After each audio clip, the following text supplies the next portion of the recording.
السلام علیکم ورحمۃ اللہ وبرکاتہ۔ نبی صلی اللہ علیہ وسلم کے صحابی امیر المؤمنین معاویہ بن ابی سفیان رضی اللہ عنہ، آپ کو یہ شرف حاصل ہے کہ پہلا جو غزوہ بحر ہوا، سمندری جہاد ہوا، جس کو اللہ کے نبی صلی اللہ علیہ وسلم نے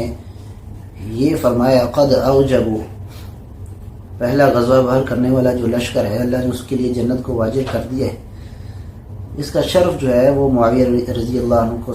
اس کا شرف حاصل ہے۔ بعض لوگ جو ہے ان کی شخصیت کو تاندار کرنے کی کوشش کرتے ہیں، ایسے لوگ خود ان کا کردار ہی مطعون ہوتا ہے۔ انجینئر محمد علی مرزا کا ہمیشہ سے یہ وتیرہ رہا ہے، اور اس کے استاد اسحاق جالوی کا اور پھر مودودی کا، یہ جو ایک لڑی ہے ان کا ہمیشہ سے یہ وتیرہ رہا ہے کہ معاویہ رضی اللہ تعالیٰ عنہ کی شخصیت کو داغدار کیا جائے۔ اس مقصد کے لیے انہوں نے جھوٹی بے سند روایات کا سہارا لیا ہے۔ انجینئر محمد علی مرزا کا ایک مدعا ہے، ایک دعویٰ ہے، وہ یہ کہتا ہے کہ معاویہ رضی اللہ تعالیٰ عنہ کے دور میں علی رضی اللہ تعالیٰ عنہ پر جو ہے وہ لعنتیں کی جاتی تھی اور ممبروں پر یہ کام ہوتا تھا، اور اس کا حکم جو ہے وہ معاویہ رضی اللہ تعالیٰ عنہ کی طرف سے دیا گیا۔ نعوذ باللہ من ذالک، یہ دنیا کا بدترین جھوٹ ہے کہ معاویہ رضی اللہ تعالیٰ عنہ جو ہے وہ ایسا کام کرنے کا حکم دیں یا ایسے کام پر راضی اور خوش ہوں، وہ ان کی شخصیت اس سے بری ہے۔ اب اپنے اس جھوٹ کو ثابت کرنے کے لیے انجینئر محمد علی مرزا نے کیا کیا ہے، ایک ایسی کتاب سے حوالہ دیا ہے جو اصل مصدر بھی نہیں ہے۔ مثلا مشکات المصابیح ایک کتاب ہے، اس میں احادیث جمع ہیں، لیکن وہ کتاب کوئی اصل مصدر نہیں، دوسری کتابوں سے احادیث لے کر اس میں جمع کی گئی، اور ہر حدیث کے نیچے حوالہ دیا گیا ہے کہ یہ کس کتاب سے لی گئی ہے۔ ایسے ہی ریاض الصالحین بھی ہے، اور ایسے ہی جو ہے اور بھی کتابیں ہیں، یعنی علماء، بعد کے علماء نے کتابیں لکھی، اپنی سند سے روایت نہیں کیا کہ حدثنا فلان عن فلان کہ مجھے فلان نے فلان سے بیان کیا، ایسا نہیں ہے، بلکہ دوسری کتابوں سے روایت کو جمع کیا ہے۔ ایسے ہی امام سیوطی رحمہ اللہ کی کتاب جو انہوں نے تاریخ پر لکھی ہے، اس کا حال بھی ایسا ہی ہے کہ انہوں نے دوسری کتابوں سے روایت کو اس میں درج کیا ہے، خود اپنی سند سے درج نہیں کیا۔ انجینئر محمد علی مرزا سے جب اس کے اس جھوٹ کی دلیل پوچھی گئی کہ آپ معاویہ رضی اللہ تعالیٰ عنہ کو مطعون کرتے ہیں، معاویہ رضی اللہ پر یہ کہتے ہیں کہ وہ جو ہے نا وہ معاویہ رضی اللہ تعالیٰ عنہ کے دور سے لے کر عمر بن عبدالعزیز رحمہ اللہ کے دور تک یہ بنو امیہ کا پورا دور ایسا ہی تھا کہ اس میں علی رضی اللہ تعالیٰ عنہ پر ممبروں پر لعنتیں ہوتی تھی، اس کی کیا دلیل ہے؟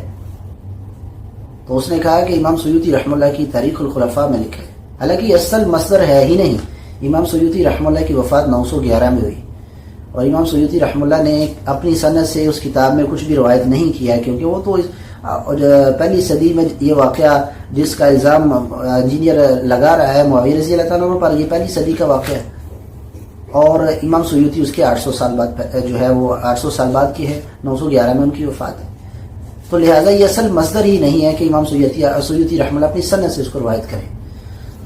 ایک تو یہ بات ہو گئی، یہاں پر اس نے امام سیوطی رحمہ اللہ کا سہارا لیا اور اپنے اس جھوٹ کو ثابت کرنے کے لیے کہا کہ تاریخ الخلفاء میں لکھا۔ پہلی بات تو یہ کہ معاویہ رضی اللہ تعالیٰ کو خلیفہ مانتا ہی نہیں، حالانکہ اور یہاں پر حوالہ دے رہا ہے کہ تاریخ الخلفاء میں لکھا ہے، یعنی ایسی کتاب جس میں خلفاء کا ذکر ہے، اس میں معاویہ رضی اللہ تعالیٰ یہ جو ہے ان کا ذکر ہے بنو امیہ کا۔ اب تو بنو امیہ اور معاویہ رضی اللہ تعالیٰ کو خصوصاً خلیفہ مانتے ہی نہیں، تو کتاب تاریخ الخلفاء میں ان کا ذکر کیسے آ گیا؟ وہ لوگ جو کہتے ہیں کہ معاویہ رضی اللہ کو کسی نے خلیفہ ہی نہیں کہا، بھائی آپ خود حوالہ دے رہے ہو امام سیوطی رحمہ اللہ نے تاریخ الخلفاء میں لکھا، تو یہ ان کا خلیفہ ہونے کی یہ بھی تو ایک دلیل ہے، آپ کے نزدیک بھی تو یہ دلیل بننی چاہیے۔ اب جب انجینئر کے پاس اس کی دلیل نہیں تھی تو سارے کا سارا جو ہے وہ انحصار اس کا، اور اس کی دلیل یہ تھی کہ اس کو نقل کیا ہے، اس کو جو ہے وہ لکھا ہے سیوطی رحمہ اللہ نے اپنی کتاب تاریخ الخلفاء میں۔ یہ آپ سن سکتے ہیں، اہل سنت تو نقل کرتے آئے ہیں، یہ جلال الدین سیوطی کو اتنا کوٹ کرتے ہیں، اس نے خود تاریخ الخلفاء میں یہ بات لکھی ہے کہ یہ سب کچھ ہوتا تھا، عمر بن عبدالعزیز نے ختم کروایا۔ سارے کا سارا جو اس کا انحصار ہے وہ سیوطی رحمہ اللہ پر ہے۔ یہ آپ ویڈیو میں غور سے سنیں کیا کہتے ہیں۔ اہل سنت تو نقل کرتے آئے ہیں، یہ جلالالدین سیوطی کو اتنا کوٹ کرتے ہیں, اس نے خود تاریخ الخلفاء میں یہ بات لکھی ہے کہ یہ سب کچھ ہوتا تھا عمر بن عبدالعزیز نے ختم کروایا. اب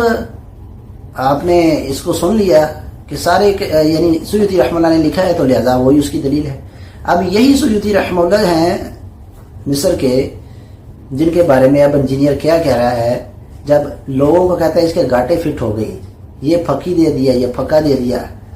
اور گلے کی ہڈی بن گئی. جب اہل سنہ نے اسے یہ سند پوچھی تو یہ اس کے گلے کی ہڈی بن گئی, یہ اس کے لیے پھکا بن گیا, یا جو بھی اس کی زبان کہتی ہے دوسروں کے لیے وہی سب کچھ اس کے لیے بن گیا.